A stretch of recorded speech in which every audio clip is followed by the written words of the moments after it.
नमस्कार दोस्तों, मेरा नाम है योगेंद्र पाल और मैं आज आपको दिखाने वाला हूं कि भाजपा के चुनाव घोषणा पत्र 2014 यानी कि बीजेपी के मैनिफेस्टो में शिक्षा के लिए क्या लिखा है। हमारे लिए यह जानना इसलिए भी ज़रूरी है कि मैंने देखा है फेसबुक या ट्विटर या इस तरह की जो भी सोशल नेटवर्किंग साइट्स हैं, वहाँ पर लोग मनगढ़ंत कहानियाँ बनाते हैं। मैनिफेस्टो में कुछ लिखा होता है और लोग किसी और बात पर डिस्कस कर रहे होते हैं। बहुत कम लोग मुझे ऐसे मिले जिन्होंने मैनिफेस्टो पढ़ा था। भारतीय जनता पार्टी जीत चुकी है, माननीय श्री नरेंद्र मोदी जी प्रधानमंत्री बनने वाले हैं। तो एक भारतीय नागरिक होने के नाते मुझे और आपको ये देखना है कि भारतीय जनता पार्टी किस तरह से भिन्न भिन्न दिशाओं में काम करने वाली है। शिक्षा के लिए मैंने यह वीडियो तैयार किया है। मैं शिक्षा के क्षेत्र में ही काम करता हूँ और शिक्षा से मेरा बड़ा लगाव है, इसलिए मैंने अपनी रुचि के अनुसार एक विषय चुना है और उस पर एक वीडियो तैयार कर रहा हूँ, सिर्फ एक ही उद्देश्य के साथ कि अधिक से अधिक लोग जागरूक हों, ये जाने कि जो पार्टी अब भारत की सत्ता संभालने वाली है वह भारत के लिए किस तरह से काम करेगी। तो जैसा आप देख सकते हैं, ये भारतीय चुनाव घोषणा पत्र 2014 है और इसको मैंने डाउनलोड किया है BJP Bharatiya Janata party .org से। आप भी डाउनलोड कर सकते हैं और पढ़ सकते हैं। ये वीडियो बनाने से पहले मैं आपको बता दूं कि दो मैनिफेस्टो हैं बीजेपी की वेबसाइट पर, एक हिंदी में है और एक इंग्लिश में है। इंग्लिश में पॉइंट्स ज़्यादा लिखे हुए हैं, लेकिन उनका जो फाइनल कंक्लूजन निकल कर आता है वह लगभग यही है, इसलिए मैंने हिंदी को चुना है। हिंदी हमारी मातृभाषा है और हम लोग अधिकतर हिंदी में ही बात करते हैं। आइए जानते हैं यहाँ क्या लिखा हुआ है। शिक्षा पढ़ो और आगे बढ़ो। ठीक है, भाजपा मानती है कि राष्ट्र की तरक्की के लिए शिक्षा सबसे शक्तिशाली औजार है और गरीबी से लड़ने के लिए सबसे ताकतवर हथियार है। अगर हमको गरीबी से लड़ना है तो हमको शिक्षित होना पड़ेगा।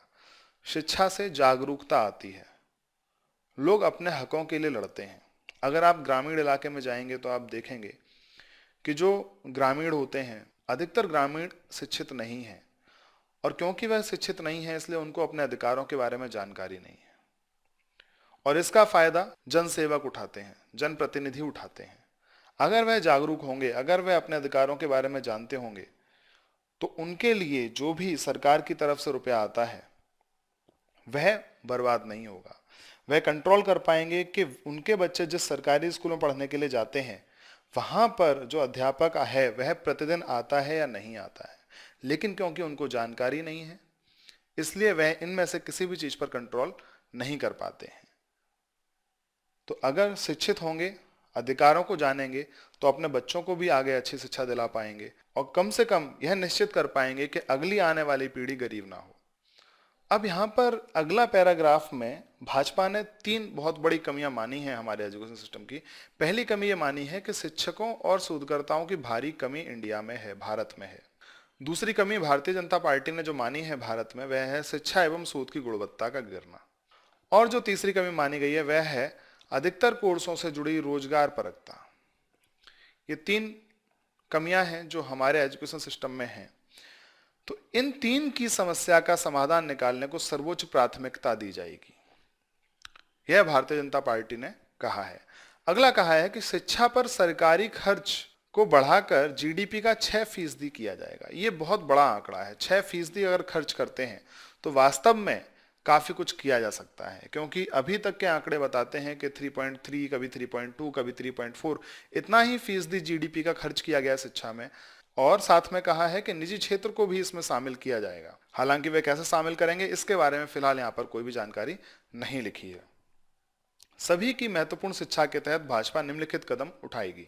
स्कूली शिक्षा के लिए भाजपा ने लिखा है कि एक कार्यक्रम चलाएंगे, सर्व शिक्षा अभियान। माध्यमिक विद्यालय शिक्षा को सार्वत्रिक किया जाएगा, यानी कि सभी लोगों तक पहुंचेगी यह शिक्षा। और प्रयोगात्मक स्कूल के जरिए हुनर विकास को गंभीरता पूर्वक आगे बढ़ाया जाएगा, जिसमें खास तौर पर ग्रामीण, आदिवासी और मुश्किल इलाकों पर जोर रहेगा। भिन्न रूप से योग्य विद्यार्थी, भिन्न रूप से योग्य विद्यार्थियों से मतलब होता है जो विकलांग होते हैं, किसी भी तरह के विकलांग हो, उनको कहा जाता है भिन्न रूप से योग्य। तो इस तरह के विद्यार्थियों के लिए विशेष शिक्षण पद्धति विकसित की जाएगी। हालांकि जहां तक मुझे पता है कि कई तरह की पद्धतियां अवेलेबल हैं, ये देखना है कि उनको किस तरह से भारत में लागू किया जाएगा। मदरसों के लिए प्राथमिकता के आधार पर एक राष्ट्रीय आधुनिकीकरण कार्यक्रम शुरू किया जाएगा।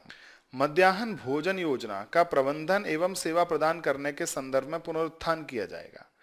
दोपहर में भोजन कराना, इसमें जितनी कमियां निकल कर आई हैं पिछले कुछ सालों में, वह शायद ही किसी और योजना में निकल कर आई। कभी खाना ही नहीं मिला बच्चों को, कभी खाना पहुंचा भी है तो बहुत बेकार क्वालिटी का पहुंचा है, बच्चे खाकर बीमार हुए। तो यदि भाजपा भोजन की गुणवत्ता को सुधार सकती है तो उसको यह योजना शुरू करनी चाहिए।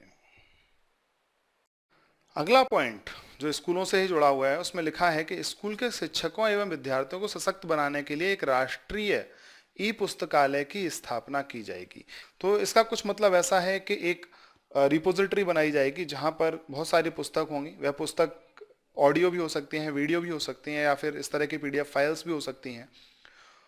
तो ठीक है, वह एक बना लिया हमने, मान लीजिए। तो कैसे आप ग्रामीण इलाकों में जहां पर बिजली नहीं है, उदाहरण के तौर पर मेरा गांव है, बहुत छोटा गांव है, खुरतनिया मेरे गांव का नाम है, जो अगर हम मैनपुरी से किसनी की तरफ जाते हैं तो पड़ता है सौज के पास में मेरा गांव है। तो उस गांव में बिजली ही नहीं है, अभी भी बिजली नहीं है। अभी भी सुना जाता है कि खंबे गड़ेंगे, कभी फिर वहां बिजली आएगी। तो जहां पर लाइट नहीं है, उन स्कूलों तक आप कैसे शिक्षकों और विद्यार्थियों को ये पुस्तकें पहुंचा पाएंगे? कैसे आप उम्मीद करते हैं कि इसका लाभ उन लोगों को मिलेगा? अगला है उच्च और पेशेवर शिक्षा। तो देखिए किस तरह के कदम उठाने की बात कही है भारतीय जनता पार्टी ने अपने मैनिफेस्टो में। भौतिक एवं मानव श्रम संसाधनों का अधिकतम उपयोग किया जाएगा। उद्योग, लघु एवं मध्यम दर्जे के उपक्रम समेत अकादमिक क्षेत्र एवं समुदाय के बीच करीबी संवाद एवं संपर्क के लिए एक प्रणाली स्थापित की जाएगी। यह बहुत आवश्यक है। उद्योग और अकादमिक क्षेत्र के बीच में अगर एक प्रणाली हो तो बहुत अच्छा रहेगा।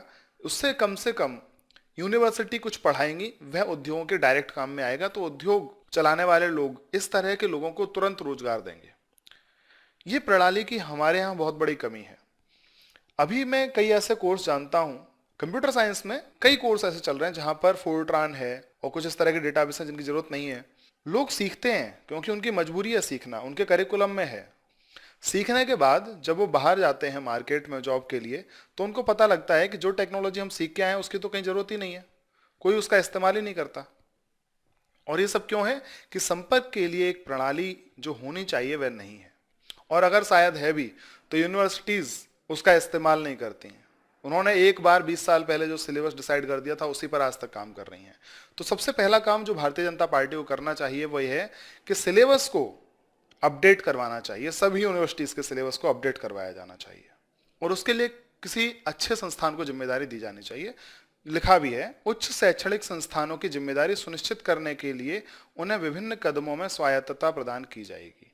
तो इस तरह के जो शैक्षणिक संस्थान होते हैं जो उच्च कोटि के हैं, उनको इस तरह की जिम्मेदारी दी जानी चाहिए कि सिलेबस आप डिसाइड करेंगे। कायदा कहता है कि अगर अलग अलग यूनिवर्सिटीज़ एक ही कोर्स करा रही हैं, जैसे कि बीसीए जो कोर्स है अलग अलग यूनिवर्सिटीज़ करा रही हैं, तो उनका सिलेबस एक ही होना चाहिए। उनकी कंट्रोलिंग यूनिट अलग हो गई, यूनिवर्सिटी अलग हो गई, लेकिन आप ये देखिए कि सिलेबस तो एक हो। पंजाब टेक्निकल यूनिवर्सिटी में सिलेबस कुछ और है, उत्तर प्रदेश टेक्निकल यूनिवर्सिटी में सिलेबस कुछ और है। तो सिलेबस जो है वो अलग अलग क्यों है? जब कोर्स एक है तो सिलेबस भी एक ही जैसा होना चाहिए। तो इसकी जिम्मेदारी उच्च शैक्षणिक संस्थानों जैसे आईआईटी, एनआईटी, इग्नू, एनआईओएस, इनको सौंपी जानी चाहिए। तभी यह सुनिश्चित किया जा पाएगा कि जो सिलेबस है वह अपडेटेड ही है और उसे सीखने के बाद लोगों को मार्केट में जॉब मिल पाएगी। नियामक निकायों की विश्वसनीयता बहाल की जाएगी। वरिष्ठ पदों पर नियुक्तियों की प्रक्रियाओं को पारदर्शी बनाया जाएगा। ये एक बहुत इंपॉर्टेंट चीज है। अगर नियुक्तियों को आप पारदर्शी बना पाएंगे तो इससे योग्य व्यक्ति ही सही जगह पर वरिष्ठ पद पर बैठेगा और उससे सही डिसीजंस लिए जा पाएंगे। यूजीसी विश्वविद्यालय अनुदान आयोग का पुनर्गठन किया जाएगा और इसे महज एक अनुदान वितरण एजेंसी के बजाय एक उच्च शिक्षा आयोग का रूप दिया जाएगा। कार्य प्रशिक्षण अधिनियम की इस तरह समीक्षा की जाएगी कि वह हमारे युवाओं को सीखने के दौरान ही कमाई का जरिया प्रदान करे। ये एक बहुत इंपॉर्टेंट पॉइंट है और इसकी तरफ गवर्नमेंट ध्यान नहीं देती है। अगर आप किसी कोर्स के करने के दौरान ही युवाओं को कमाई का जरिया देते हैं और वह भी उसी दिशा में जिस दिशा में वह कोर्स जा रहा है, तो बहुत अच्छा हो पाएगा, क्योंकि हमारे युवाओं को जो पढ़ाया जा रहा है उसकी प्रैक्टिकल नॉलेज उनको डायरेक्टली हो जाएगी। इससे उनकी मांग बढ़ेगी, उनको समझ में आएगा कि वास्तव में कंपनियों को किस चीज़ की आवश्यकता होती है, जिसके लिए वे अपने विश्वविद्यालय से कह सकते हैं कि सिलेबस को अब अपडेट किया जाए। अपने जूनियर्स को वो सपोर्ट कर सकते हैं कि आगे क्या पढ़ना चाहिए और क्या नहीं पढ़ना चाहिए, और खुद को अपडेट रख पाएंगे और उनका कॉन्फिडेंस भी बढ़ेगा। तो ये तो हुई उच्च एवं पेशेवर शिक्षा की बात। अब बात करते हैं रोजगार पर एक प्रशिक्षण की। व्यापक स्तर पर खुले ऑनलाइन कोर्सों, ये बात हो रही है मूक की, मैसिव ओपन ऑनलाइन कोर्स, और वर्चुअल कक्षाओं की स्थापना की जाएगी ताकि कामकाजी लोगों एवं घरेलू महिलाओं के लिए यह अपना ज्ञान एवं योग्यता बढ़ाने का जरिया बने। यहाँ पर मैं एक छोटी सी बात कहना चाहूँगा। भले यहाँ पर कहा गया है कि कामकाजी लोगों एवं घरेलू महिलाओं के लिए ज्ञान और योग्यता बढ़ाने का जरिया बनाया जाए, लेकिन मूक को आप कम मत आगिए।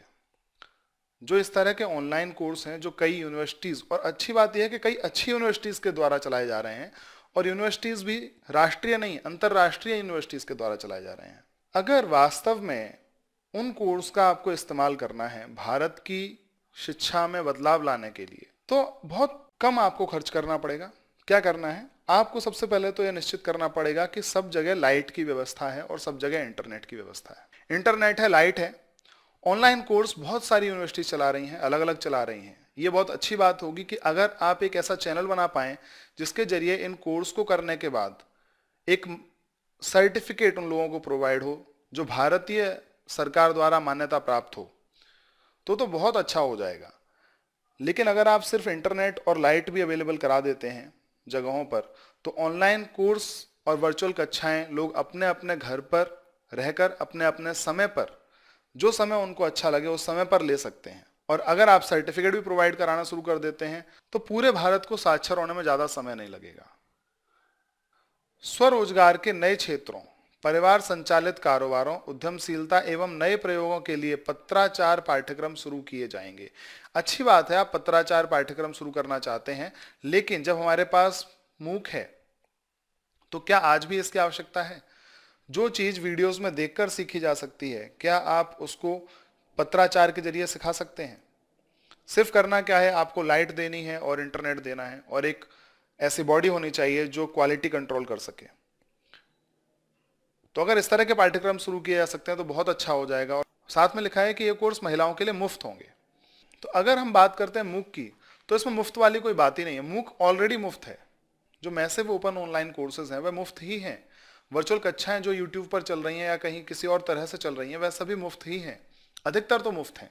तो यदि ये पत्राचार्य पाठ्यक्रम शुरू ना करके सिर्फ मूक को ही प्रोत्साहित किया जाए तो मुफ्त शिक्षा को हर जगह पहुंचाया जा पाएगा। और सिर्फ मुफ्त ही नहीं होगी वह शिक्षा, उसकी गुणवत्ता भी बहुत अच्छी होगी।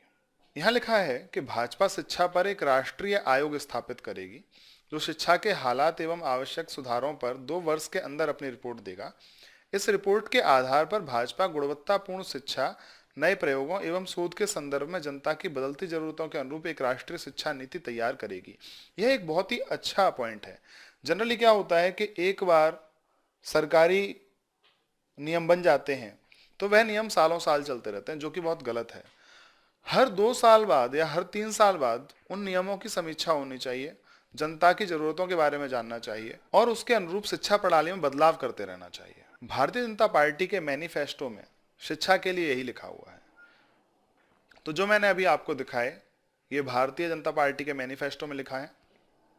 मैंने हिंदी वर्जन आपको दिखाया जो आप इस लिंक से डाउनलोड कर सकते हैं, और यदि आप डिटेल में पढ़ना चाहते हैं तो आप इंग्लिश वर्जन को इस लिंक से डाउनलोड कर सकते हैं।